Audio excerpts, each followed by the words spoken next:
Welcome to yet another lecture. This is Vikramaditya, and the topic under discussion today is kinematics of a rigid body.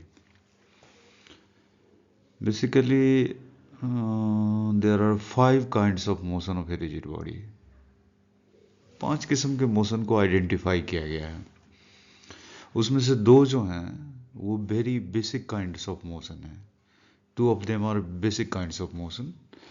उनके नाम हैं translation and rotation about a fixed axis, जिसको कई जगह लिखा हुआ मिलेगा rotation about a stationary axis, कहीं कहीं लिखा हुआ मिलेगा मैथमेटिक्स की बुक में लिखा हुआ मिलेगा प्योर रोटेशन.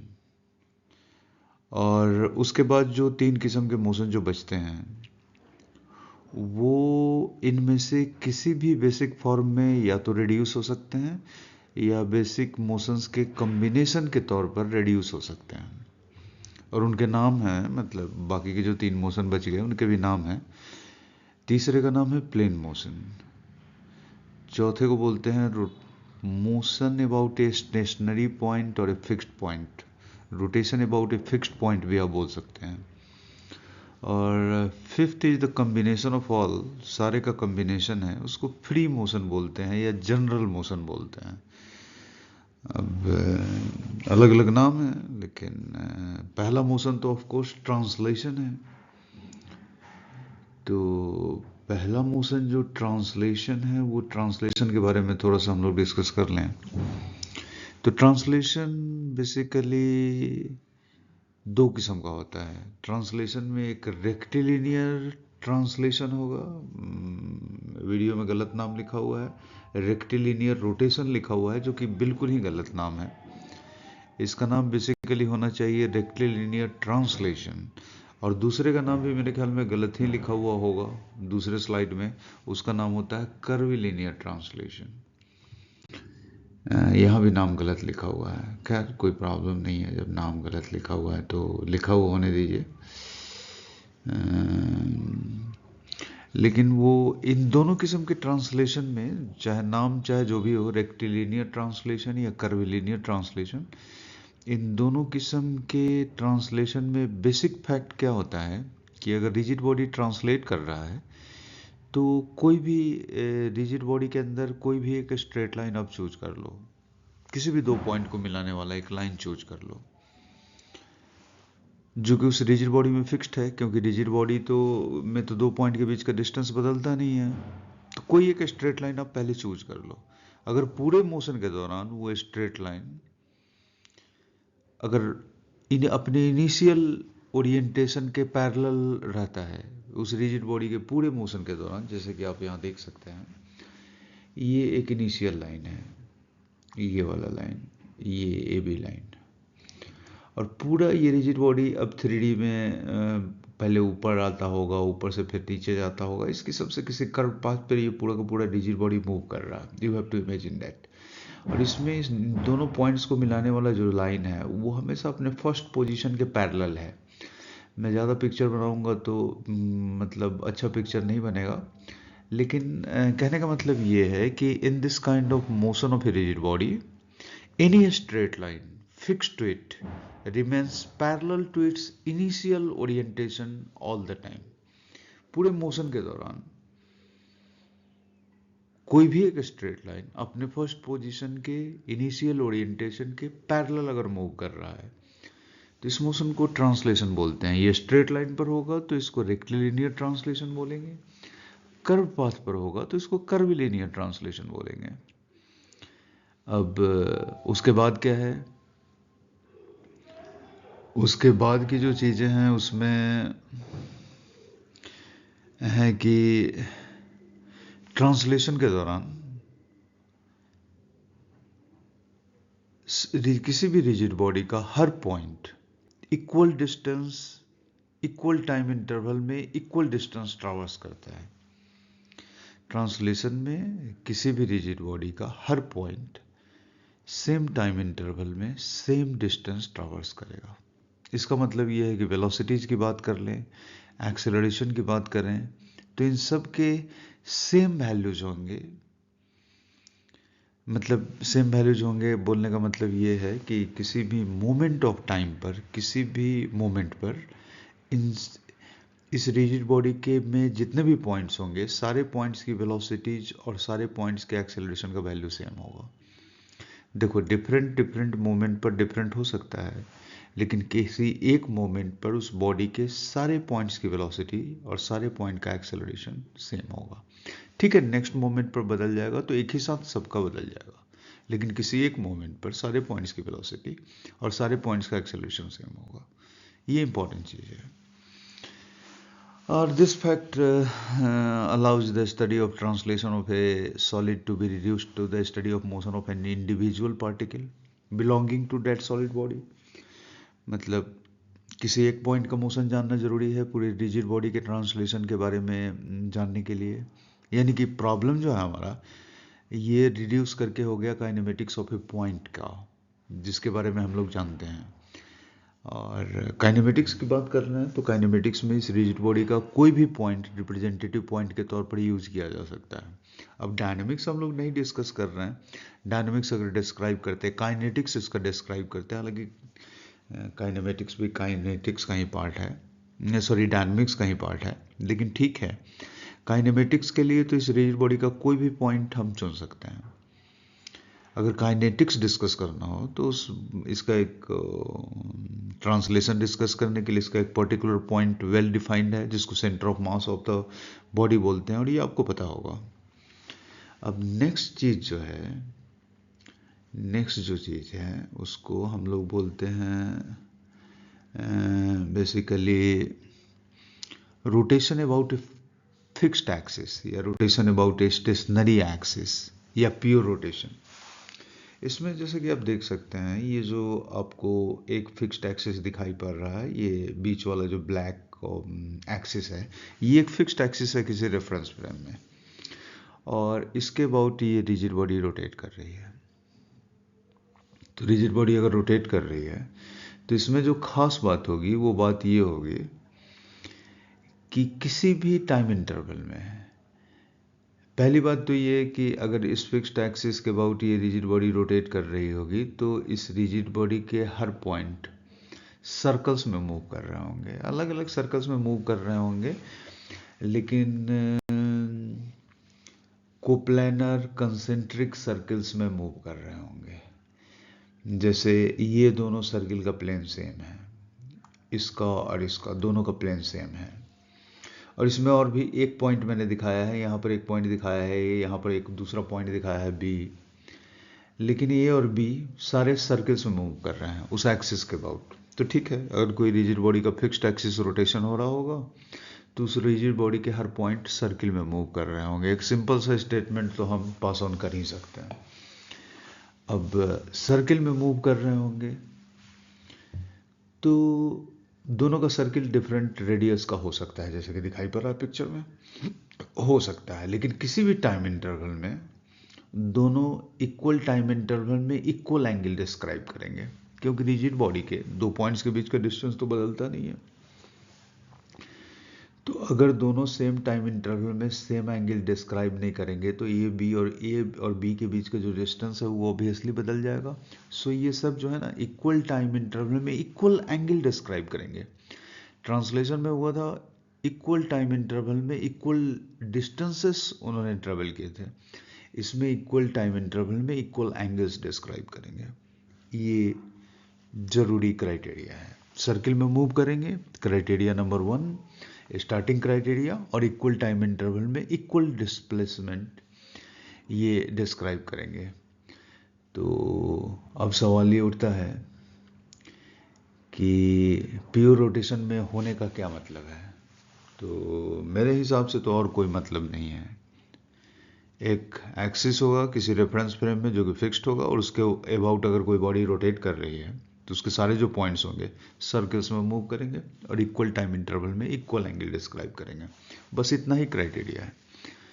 तो इस क्राइटेरिया का फर्दर मतलब इस क्राइटेरिया का आगे क्या मतलब है, तो उसके बारे में मैं बता दूं कि आगे इसके फर्दर कंसिक्वेंसेस क्या होंगे। तो इन कंसिक्वेंसेस में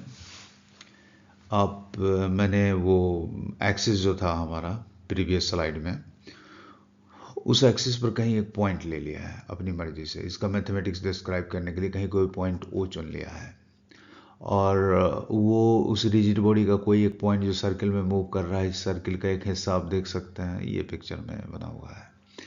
और वो पॉइंट, जिस पॉइंट के बारे में बात करेंगे रिजिड बॉडी का, वो पॉइंट का नाम ए है, और वो यहाँ पर दिख रहा है किसी मोमेंट पर। तो हमने अगर ओ के रिस्पेक्ट में उस ए का एक पोजीशन वेक्टर बनाया, ये this one is the basically the position vector of A with respect to point on the axis O, ये बनाया हमने।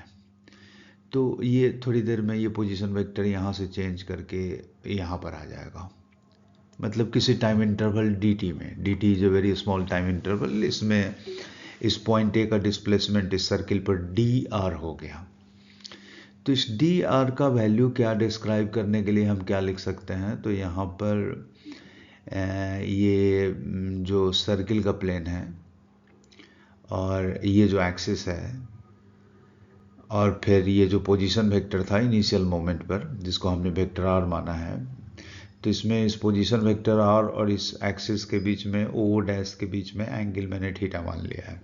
तो इस लिहाज से ये जिस सर्किल के रेडियस में मूव कर रहा है, उस रेडियस का वैल्यू अगर हम लोग कैलकुलेट करें, जो कि अच्छा यहाँ नहीं दिख रहा है, लेकिन उसका वैल्यू अगर हम लोग कैलकुलेट करें, तो इसका वैल्यू तो सिंपली r साइन थीटा हो जाएगा, जैसा कि आपको दिख रहा है।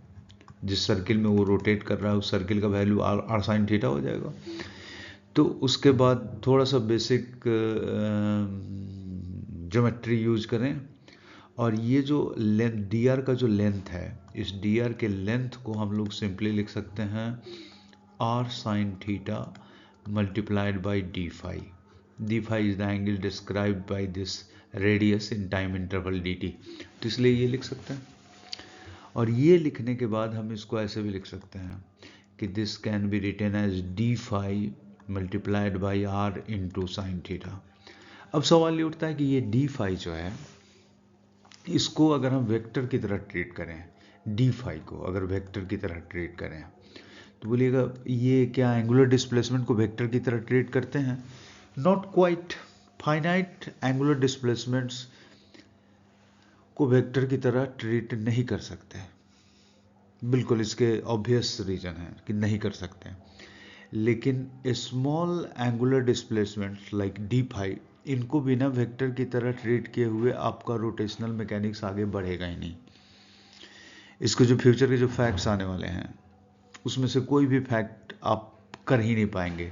सो प्रॉब्लम ये है कि यहाँ पर एक प्रॉब्लम ये है कि स्मॉल एंगुलर डिस्प्लेसमेंट्स को आप वेक्टर की तरह ट्रीट करेंगे ज़िंदगी भर, और फाइनाइट जो रोटेशन होगा, फाइनाइट एंगुलर डिस्प्लेसमेंट जो होगा, उसको वेक्टर की तरह नहीं ट्रीट कर सकते, तो नहीं करेंगे। अब क्यों नहीं कर सकते और क्यों कर सकते हैं, इसके लिए मुझे सामने स्क्रीन पर वीडियो नहीं, मतलब कैमरे पर वीडियो बनाना होगा, वो मैं बनाऊंगा, तो उसमें मैं एक्सप्लेन कर दूंगा। लेकिन ठीक है, ये स्मॉल एंगुलर डिस्प्लेसमेंट्स को अगर वेक्टर की तरह ट्रीट कर सकते हैं, तो वेक्टर का डायरेक्शन किधर लेंगे? तो सिंपल सा मामला है, एक्सिस के लॉन्ग लेंगे, इस स्मॉल एंगुलर डिस्प्लेसमेंट वेक्टर का डायरेक्शन एक्सिस के लॉन्ग लेंगे। अगर ये अब एक्सिस के लॉन्ग लेंगे तो किधर लेंगे? एक्सिस के लॉन्ग ऊपर की ओर लेंगे, नीचे की ओर लेंगे? तो मेरे ख्याल में बड़ा सिंपल सा मामला है। आप सोच लीजिएगा कि वो जो ऑब्जेक्ट जो सर्किल में मूव कर रहा है, वो किस किस्म के सर्किल में मूव कर रहा है, क्लॉकवाइज या एंटी क्लॉकवाइज? अगर एंटी क्लॉकवाइज मूव कर रहा है तो राइट आर्म के फिंगर्स को उसी डायरेक्शन में आप कर्ल कर लेना, थंब आपका जिधर पॉइंट कर जाएगा वही डी फाई का डायरेक्शन होगा। जिस डायरेक्शन में वो सर्किल में सर्कुलेट कर रहा होगा, क्लॉकवाइज या एंटी क्लॉकवाइज, दो ही सेंस होंगे, तीसरा कुछ नहीं होगा, उस डायरेक्शन में उसी प्लेन में अपने राइट आर्म के फिंगर्स को कर्ल कर लेना, थंब आपका पॉइंट कर जाएगा और आपको डी फाई का डायरेक्शन जिधर थंब पॉइंट किया है वो मिल जाएगा। तो यहाँ पर डी फाई का डायरेक्शन जैसे कि इसमें दिखा हुआ है ऊपर की ओर है, ये एंटी क्लॉकवाइज सर्कुलेट कर रहा है जिधर से मैं देख रहा हूँ, तो ये डी फाई ऊपर की ओर है और ये पोजीशन वेक्टर आर ये है, इन दोनों के बीच का एंगल ये है। तो यहाँ पर डी फाई क्रॉस आर का डायरेक्शन अंदर की ओर हो जाएगा। तो यहाँ पर जो ऑब्जेक्ट है अंदर की ओर होने का मतलब कि इस प्लेन के परपेंडिकुलर होगा, तो इस प्लेन के परपेंडिकुलर यहाँ पर डी आर वेक्टर ये जो है हमारा है, तो इस डी आर वेक्टर को सिंपली हम लोग यहाँ पर लिख सकते हैं डी फाई क्रॉस आर। अगर आप ये सब झंझट नहीं चाहते हैं फ्यूचर में, तो कोई झंझट करने की ज़रूरत नहीं पड़ेगी, क्योंकि फ्यूचर में आप सर्कुलर मोशन का यूज़ कर लेना चीज़ों को सिंपल बनाने के लिए।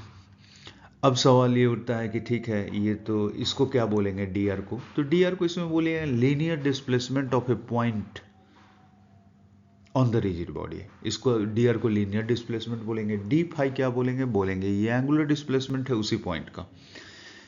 और ये सारे के सारे जो डिस्प्लेसमेंट्स हैं लीनियर हैं या एंगुलर हैं, ये सब के सब वेरी स्मॉल टाइम इंटरवल में हैं। और आर क्या है, तो R is the position vector of the point with respect to any point on the axis. तो बोलिए ये पॉइंट यहाँ भी ले सकते हैं, ऑफकोर्स फ्यूचर में हमेशा यहीं लेंगे हम लोग इस पॉइंट को। अभी तो जस्ट स्टार्टिंग में यहाँ ले लिया है किसी आर्बिट्ररी पॉइंटों पर।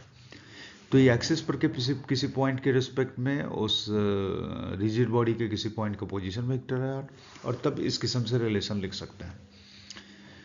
और डी फाई क्रॉस आर लिख सकते हैं। तो सवाल ये उठता है कि यहाँ पर हम लोग चाहें तो ये पोजीशन वेक्टर्स हैं डी आर डी फाई, या फिर डिस्प्लेसमेंट्स हैं, डिस्प्लेसमेंट वेक्टर्स हैं। डी आर डिस्प्लेसमेंट वेक्टर है, डी फाई भी डिस्प्लेसमेंट वेक्टर है, एंगुलर है, ये लीनियर है, R is the position vector.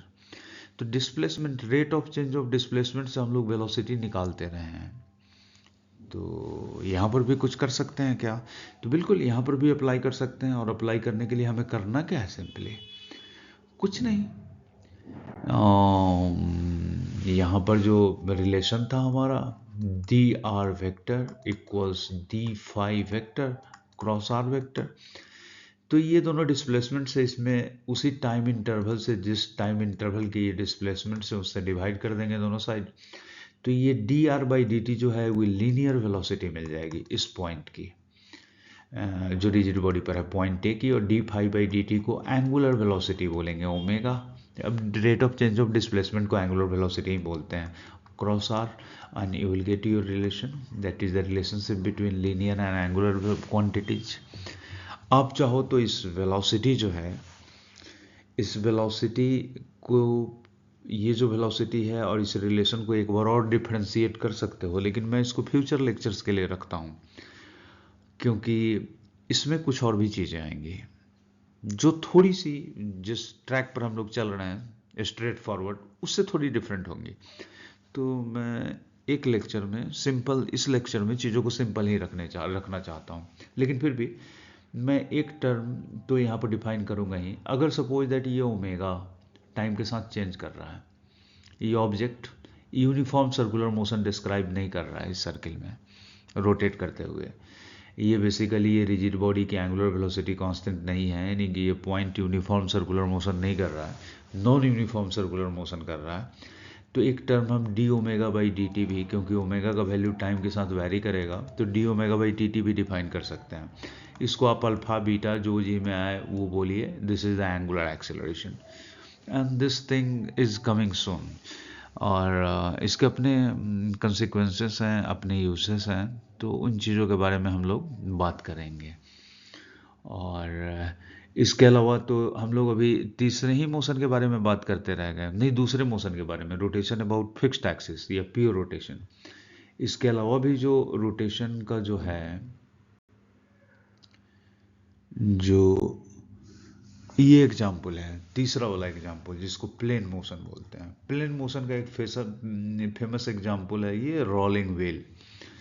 इसमें कुछ नहीं है, ये साइकिल का पहिया था बेसिकली।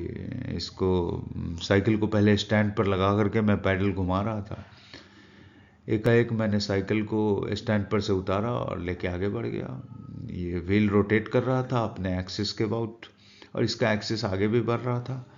इसमें दो मोशन का कम्बिनेशन है। अगर अपना ऑब्जर्वर आप इस व्हील के एक्सल पर रख दें तो उसके लिए ये फिक्स्ड एक्सिस रोटेशन हो गया, और ये इस बॉडी का फिक्स्ड एक्सिस रोटेशन होना चालू हो जाएगा इस एक्सिस के अबाउट।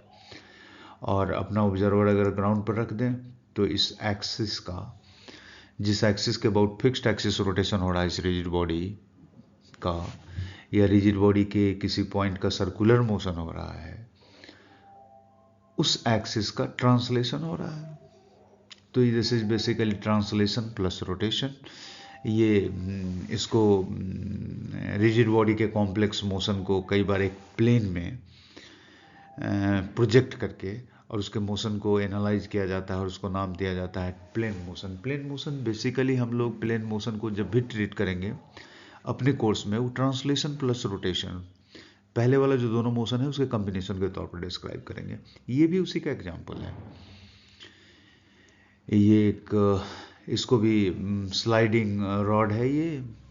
इसमें भी वो एक्सिस खोजेंगे, एक फिक्स्ड एक्सिस, जिस एक्सिस के अबाउट मतलब ग्राउंड के रिस्पेक्ट में एक एक्सिस खोजेंगे किसी मोमेंट पर, फिक्स्ड एक्सिस वो मिलेगा हमें, उसको इंस्टेंटेनियस एक्सिस ऑफ रोटेशन बोलेंगे। वो खोजेंगे और उस एक्सिस के अबाउट उस एक्सिस पर एक ऑब्जर्वर रख देंगे जो इसके प्योर मोशन के का काइनेमेटिक्स हमें बताएगा, और हम उस एक्सिस का ट्रांसलेशन डिस्कस करेंगे और फिर दोनों मिलाकर के ट्रांसलेशन प्लस रोटेशन मिला करके इसका प्लेन मोशन डिस्क्राइब करेंगे। इस किस्म की चीज़ें आएंगी। इसके अलावा जो मोशन होता है, इसके अलावा जो मोशन है उस मोशन के बारे में बात कर लें तो इसके बाद वाले मोशन को बोलते हैं मोशन अबाउट ए पॉइंट, और इसके बारे में आपने सुना होगा। बेसिकली ये टॉप का मोशन है किसी रफ सरफेस पर, टॉप, वो लट्टू जिसको बोलते हैं आप लोग, टॉप का मोशन है। इसमें दरअसल एंगुलर वेलोसिटीज का समेशन होता है, वेक्टर सम। तो एंगुलर डिस्प्लेसमेंट्स के वेक्टर सम से वो आता होगा, इसलिए एंगुलर डिस्प्लेसमेंट को वेक्टर के तौर पर मानना जरूरी है। इसमें एक एक्सिस है जिस एक्सिस के अबाउट ये टॉप ये खुद भी रोटेट कर रहा है, ये टॉप। और इसके अलावा एक और चीज़ होगी, एक और भी एक्सिस होगा जो आप विजुअलाइज कर सकते हैं, एक और भी एक्सिस होगा। इस एक्सिस के अबाउट ये एक्सिस भी रोटेट कर रहा होगा। ये बेसिकली दो एंगुलर रोटेशंस का सम है। इसको बोलते हैं, इसको किसी एक एक्सिस के अबाउट रोटेशन नहीं बोल सकते हैं। So we usually call it this is rotation about a point. तो this one is a great example. Gyroscopic motion भी इसको बोलते हैं, या फिर मोशन ऑफ ए टॉप आप बोलिए अभी। तो फॉर्चुनेटली इसके बारे में आपको ज़्यादा नहीं जानना, थोड़ा बहुत जानना है, और वो ज़्यादा डिफिकल्ट नहीं है। तो ये एक मोशन होगा फोर्थ किस्म का। और इसके अलावा इसके सारे मोशन का जो कम्बिनेशन होता है उसको हम लोग जनरल मोशन या प्लेन मोशन बोलते हैं। और बेसिक इंट्रोडक्शन मैंने दिया है, इसका मतलब ये नहीं कि मैंने काइनेमेटिक्स ऑफ रिजिड बॉडी पूरा का पूरा डिस्क्राइब कर दिया। This is sort of very elementary introduction. इनके डिटेल्स, ऑफ कोर्स इनके डिटेल्स पर हम काम करेंगे, बिना इनके डिटेल्स में गए हुए नहीं काम कर सकते। लेकिन this video is for all the people in this universe. वो जो वीडियो होगा, वो जो लेक्चर होगा, this will be mark not for all. तो उस पर हम लोग डिस्कस करेंगे। और नाउ फाइनल थिंग, जो जाहिर सी बात है आपने टाइम अपना खर्च किया है, so thank you very much from us, and thanks a lot.